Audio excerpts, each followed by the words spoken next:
Hoy empezamos el análisis nosotros. A continuación escucharemos la voz del Pablo Mera humano y real llamado Pablo EMG para el mundo angloparlante y Trompo para los amigos del colegio y de antes. Hoy nos metemos con unos fragmentos de Deus Ex Machina, reflexiones sobre el mundo contemporáneo. La fuente es, un conjunto de pensamientos bastante directos, muy personales, sobre cómo ve el autor los tiempos que corren. Y nuestra idea, es explorar a fondo qué nos dice sobre esta época. Una época que él describe como, súper polarizada, ¿no? También habla de presiones culturales que arrastramos y de cómo se buscan caminos alternativos. Pero lo más llamativo, quizás, es esa conclusión donde invoca una especie de intervención externa para que algo cambie de verdad. Ok, vamos a desgranar esto. El punto de partida del autor es una sensación como de incomodidad. Casi una confesión, diría yo. Describe lo difícil que le resulta su incapacidad personal para desconectarse de lo que está pasando en el mundo. Y lo contrasta con lo que llama escapismos tradicionales. Es como si sintiera una obligación de mirar la realidad de frente, sin filtros. Y esa primera mirada se choca con lo que él llama un momento bélico. Ojo, no habla solo de una guerra puntual, sino como de un clima general, ¿eh?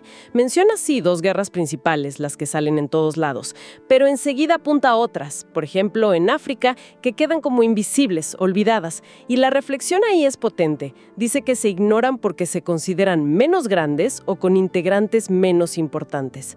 No da nombres específicos, pero denuncia esa jerarquía de la tensión mundial. Es fuerte. Sí, es fuerte. Y es interesante cómo esa mirada al panorama global, no se queda ahí. La usa para ilustrar algo más amplio, más preocupante, me parece. Esa sensación de que el mundo, ya no solo en la geopolítica, sino en general, se partió en 2. Se volvió, y usa estas palabras, totalmente blanco o negro, día o noche. Es como que perdimos la habilidad de movernos en los matices, en las zonas grises, ¿no? Totalmente. Y ahí es donde la cosa se pone más cotidiana y, quizás más inquietante. Sostiene que esa polarización tan extrema se nos cuela en todo. En la familia, en las charlas de todos los días. Ya no son solo los grandes debates políticos, ¿viste? Parece que cualquier cosita se reduce a eso, bueno o malo. Simple. Claro. Y esto plantea algo fundamental. ¿Qué nos pasa cuando perdemos los matices? La consecuencia directa, según él, es que la comprensión mutua, se va al tacho. Y la convivencia se vuelve un campo minado, una lucha constante por imponer una verdad sobre la otra. Tal cual. Y esa rigidez, esa falta de espacio para lo intermedio, el autor la conecta con una herencia cultural muy específica. Lanza una crítica, bastante directa a lo que llama el sistema de índole judeocristiana. Argumenta que bajo ese sistema, muchos fuimos educados así, ¿no?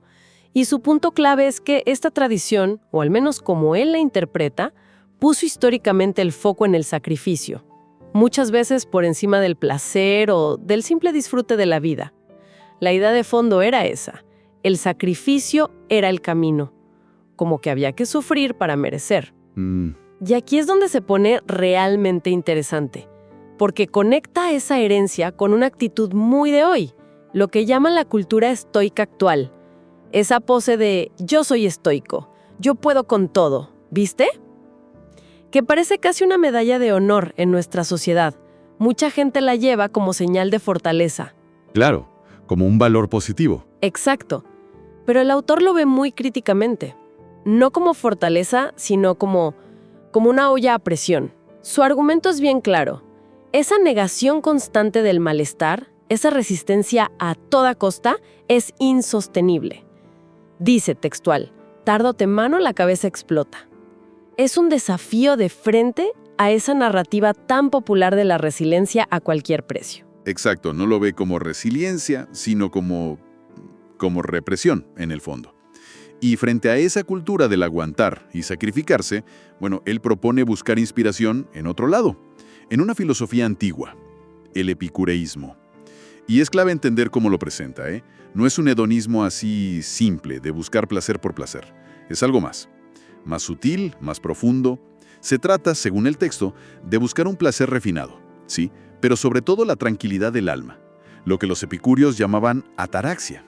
esa serenidad sin perturbaciones mentales y la ausencia de dolor físico, la aponia. Ajá. Y un pilar clave de esto, fíjate, es el intercambio de ideas en diálogos pacíficos, la conversación tranquila. Qué diferente a lo que vemos. Totalmente. El contraste que dibuja con el presente es brutal. Por un lado, este ideal filosófico centrado en la calma interior, el bienestar físico y mental, la charla constructiva. Y por otro, describe nuestra realidad como una lucha permanente por tener la razón. Una batalla constante por declarar que mi visión es la única válida, la absoluta. Sí, sí. Si conectamos esto con lo que decía antes de la polarización, bueno, esta tensión entre buscar la serenidad dialogando o pelear por imponer una verdad, se vuelve como un eje central para entender tanto el malestar individual que muchos sienten como la crispación social que él parece notar en el aire. Claro. Y esa incapacidad para el diálogo sereno, esa cerrazón a otras miradas, se nota en cosas muy prácticas del día a día, según lo que leemos acá. Menciona, por ejemplo, lo difícil que es salirse del montaje de la película que uno quiere ver. O sea, cuestionar nuestras propias historias, nuestras ideas fijas. Parece que nos aferramos a nuestra versión, ¿no? Sí, cuesta mucho eso. Y también comparte su propia frustración con ciertas formas de comunicación de ahora, que las ve demasiado fugaces, superficiales. Habla de esos posts de 4 segundos que me enloquecen. O un ejemplo muy concreto, el hábito de acelerar los audios de WhatsApp. Él lo interpreta no solo como eficiencia, sino como algo más profundo. Nadie quiere conceder su tiempo al otro. Porque implícitamente se asume que mi tiempo vale más que el del otro. Refleja una impaciencia generalizada y como una devaluación del intercambio pausado, atento. Es una observación interesante esa. Sí, y la consecuencia de todo esto, argumenta, es que nos perdemos el sabor de la vida misma.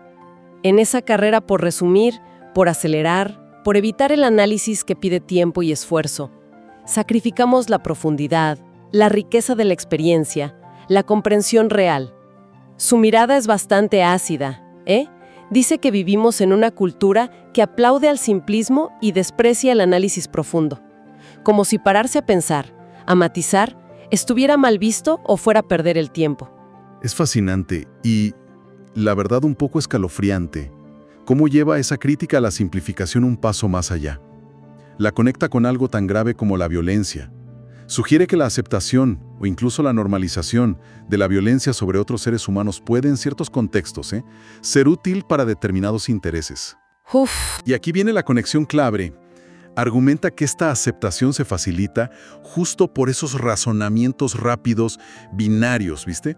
Sin tiempo para la reflexión ética profunda, sin espacio para la empatía, que necesita que te detengas a considerar al otro. Claro, la empatía necesita tiempo. Exacto. Y en este punto mete una referencia interesante a Fabián Barrio, un filósofo español actual. Cita la idea de Barrio sobre los elogios fáciles como posible herramienta de manipulación. Según esta idea, personas poco confiables pueden usar halagos superficiales, soluciones que parecen simples, para ganarse nuestra confianza y al final dirigir nuestras opiniones o acciones. ¡Qué peligroso! Sí. Y esto plantea una pregunta importante, ¿no? ¿Podría ser que esta cultura de la inmediatez y la simplificación que critica el autor, esa que busca la gratificación ya y le escapa lo complejo, nos haga justo más vulnerables a este tipo de manipulación? Nos desarma frente a los que ofrecen respuestas fáciles y elogios vacíos. Es para pensarlo. Sí, totalmente. Da para pensar mucho. Y siguiendo con el tema de las simplificaciones, el autor también toca la idea de la igualdad, pero desde un ángulo particular. Cita a Ruth Rosenthal, a quien identifica como psicomotricista argentina, con una frase muy directa. No somos todos iguales, somos todos diferentes. El texto parece valorar mucho esta afirmación, poniendo el foco en las características únicas y repetibles de cada persona, como un contrapeso a lo que él ve como una tendencia a aplicar una fórmula universal de igualdad que en la práctica quizás ignora o aplana la riqueza de la diversidad humana real. Claro, como que la igualdad no debería significar uniformidad. Exacto, eso mismo. Y como broche para esta parte del análisis sobre el saber y cómo nos vemos a nosotros mismos, trae a colación el efecto Dunning-Kruger, Lo resume de una manera muy gráfica, casi lapidaria: aquellos que menos saben suelen ser los que más creen saber. Y remata con eso digo todo. Uf, directo. Sí, es una crítica bastante directa a la arrogancia que, desde su punto de vista, muchas veces acompaña a la ignorancia en este escenario polarizado y simplificado que viene describiendo. La confianza ciega del que no sabe, ¿no? Totalmente. Y si intentamos, tejer estos últimos hilos, surge un contrapunto interesante. Por un lado, la reivindicación de la diferencia individual como algo valioso, citando a Rosenthal. Y por otro, la crítica a esa sobreconfianza que nace de la ignorancia, a través del Dunning-Kruger. En el panorama general que dibuja el autor, parece sugerir que una parte importante del problema está ahí, en la incapacidad de muchos para reconocer los límites del propio saber, ¿no? Combinada con una falta de aprecio o incluso de respeto por la diferencia real del otro. Esta mezcla sería un combustible potente para la rigidez, la polarización y el conflicto permanente que describe. Sí, una mezcla peligrosa. Y bueno, todo este recorrido por las grietas del mundo contemporáneo nos lleva a la conclusión del autor, que es, como decías al principio, realmente llamativa y hasta un poco desconcertante. La invocación del Deus ex machina. Esta expresión latina, Dios desde la máquina, viene del teatro griego antiguo, ¿viste? Sí, lo recuerdo. Se usaba cuando en una obra la situación parecía totalmente trabada, sin salida humana posible, y entonces, ¡pum!, bajaba una deidad, con alguna tramoya o una máquina, y resolvía todo milagrosamente. Claro. Claro. Al usar esta imagen, el autor parece expresar un escepticismo profundo, casi una desesperanza, sobre nuestra capacidad colectiva para cambiar este rumbo que describe. Su frase final es demoledora, porque si dependemos solo de las personas, nada va a cambiar. ¡Wow! Si conectamos esto con todo lo anterior, la polarización extrema, la cultura del sacrificio que agota, la prisa que no deja pensar, la simplificación que nos hace vulnerables, la dificultad para el diálogo real, lo que sugiere es que la escala de los problemas quizás superó las herramientas humanas que estamos usando ahora. Quizás está diciendo que necesitamos algo radicalmente distinto, algo que rompe el ciclo desde afuera. Una intervención casi... Entonces, ¿qué significa todo esto? ¿Qué nos llevamos de esta exploración? Hemos recorrido las reflexiones de este autor sobre un presente, complejo sin duda, un mundo que él ve partido en dos, sin grises, atrapado, según su análisis, entre una herencia cultural de sacrificio que nos termina agotando y una búsqueda alternativa de bienestar, como la que propone el epicureísmo, más centrada en la calma y el diálogo. Sí. Vimos su crítica fuerte a la cultura de la inmediatez, del simplismo y las alertas sobre sus costos, desde perdernos el sabor de la vida hasta volvernos más manipulables o incluso facilitar la aceptación de la violencia. Y llegamos a esa reflexión final sobre la importancia de reconocer la diferencia individual, el peligro del autoengaño del ignorante, y esa conclusión casi desesperada que pide un cambio fundamental, quizás más allá de nuestras capacidades actuales, tal como las usamos. Es una visión, sí, ciertamente sombría en algunos puntos, pero quizás esa invocación final al Deus ex machina no tiene por qué leerse literalmente como esperar una intervención divina o algo así, externo. Podríamos darle una vuelta, ¿no? Basándonos justo en lo que el propio texto valora y extraña a lo largo de sus reflexiones. Y si la verdadera solución inesperada, ese Dios desde la máquina, no fuera algo de afuera, sino la recuperación de capacidades humanas que el autor mismo ve como descuidadas o devaluadas hoy, pensemos, podría estar en nuestra habilidad, hoy quizás dormida, para retomar el diálogo con matices, cultivar una curiosidad genuina por entender al otro en su diferencia. Entiendo. Y sobre todo, la voluntad consciente de dedicar tiempo y esfuerzo al análisis profundo. Tal vez ese sea el antídoto más potente contra la polarización y la simplificación que él mismo diagnostica. ¡Qué interesante esa lectura! O, planteado de otra forma, como una pregunta para seguir rumiando.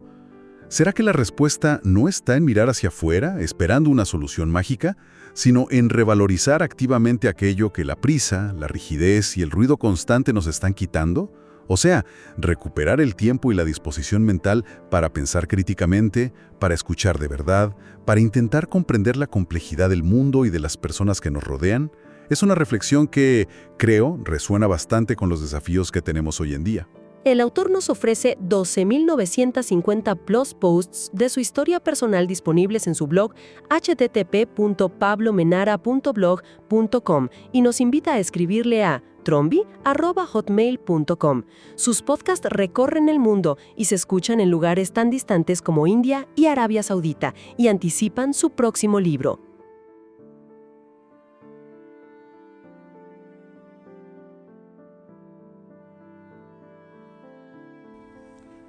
Qué fácil que sería no darse cuenta de las cosas.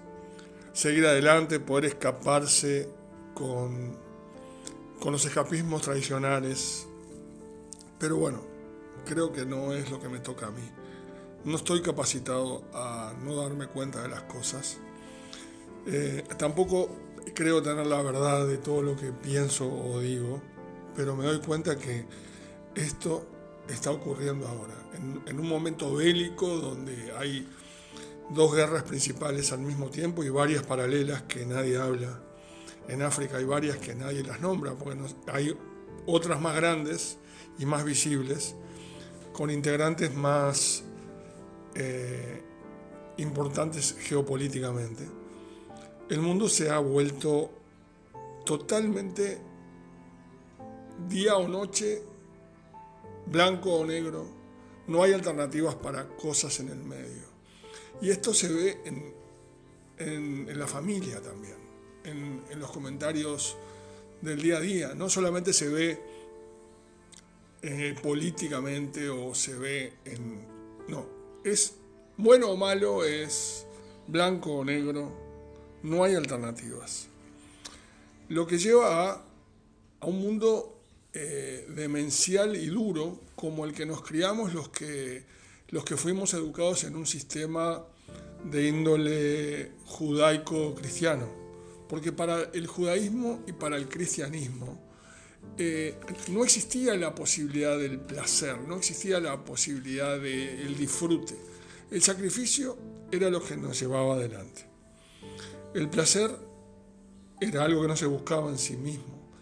El culto al sacrificio, y de ahí deriva toda esa cultura estoica que la gente cree sentirse feliz diciendo, no, porque yo soy estoico y yo puedo con todo, y en algún momento le explota la cabeza a la gente. Sin embargo, hay otra forma de encarar el mundo, y no por ser tonto o creer que todo se soluciona con paz y amor, pero hay otro mundo también, que no es el del estoicismo, que no es el del sacrificio permanente, que no es el de querer dar lástima para seguir adelante porque es lo que hay que hacer, de no disfrutar los momentos libres. Lo epicúreo, el epicureísmo, es una corriente donde se busca el placer refinado, la tranquilidad del alma, la ausencia del dolor, esos diálogos pacíficos que intercambian ideas, cosa que es totalmente, diametralmente opuesta a lo que está pasando ahora, donde todo es una lucha permanente por tener la razón y declarar que uno tiene la razón. Y eso que hace a nivel familiar no da opciones, no hay opciones. Las opciones son dos, por un lado o por otro. El montaje de la película que uno quiere ver es un montaje durísimo, envuelto en tonterías que uno vive el día a día, como esos posts de 4 segundos que me vuelven loco, y como el WhatsApp que acelera los audios porque nadie quiere conceder su tiempo, porque su tiempo vale más que el otro. Y ahí llegamos a un intríngulis, a un paradigma tremendo, donde lamentablemente uno tiene también que llevar adelante la culpa judaico-cristiana de, si bien no soy de izquierda, sonar como si lo fuera. Y no porque me impresione ser de izquierda o derecha, porque si fuera de izquierda, genial, pero no lo soy. Pero realmente no puedo aplaudir a una persona que asesina a otra pero tampoco puedo aplaudir a una persona que decía las cosas que decía este pobre hombre que acaban de asesinar. Digo, es como que no cierra la fórmula del héroe abatido, no cierra la fórmula. Y está perfecto que castiguen al asesino porque eso es un camino inaceptable, pero ¿cómo se puede llegar a un razonamiento donde la violencia estaba por encima de la humanidad? Porque conviene al momento, porque le conviene a ciertas personas, y eso se vuelca en la rigidez para el razonamiento en el día a día. Entonces las cosas pasan a ser como rápidas de resolver, rápidas como esos posts que uno ve en algunas redes sociales, rápidas. Tiene que ser rápida y sin mucho análisis, porque no hay tiempo para leer un libro largo. Todo tiene que ser breve. Y finalmente, al hacerlo breve, uno pierde el sabor de la vida misma. Lo pierde. Y yo noto que hay todo una cultura del elogio a la gente que es simplista. Cambió. Nadie aplaude a alguien que analiza profundamente las cosas, porque no está bien visto en este momento. Hay un pensador que yo creo que es un filósofo moderno español que se llama Fabián Barrio, que tiene un montón de videos sensacionales en YouTube, que el tipo dice que el elogio que veo frecuentemente para esta gente es usado por personas poco confiables para violar nuestra confianza y hacernos sentir comprendidos y de esa forma manipularnos y hacernos perder el control. No somos todos iguales, claramente. Aunque haya gente que crea que hay cierta igualdad natural, no lo somos. Y de ahí saco una frase de una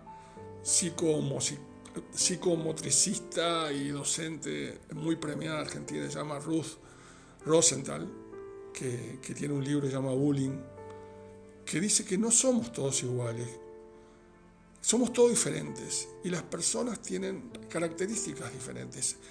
No existe esa fórmula de igualdad. Y por eso, y para terminar, me acuerdo que hay un efecto que se llama Dunning-Kruger, que los que menos saben son los que más creen que saben.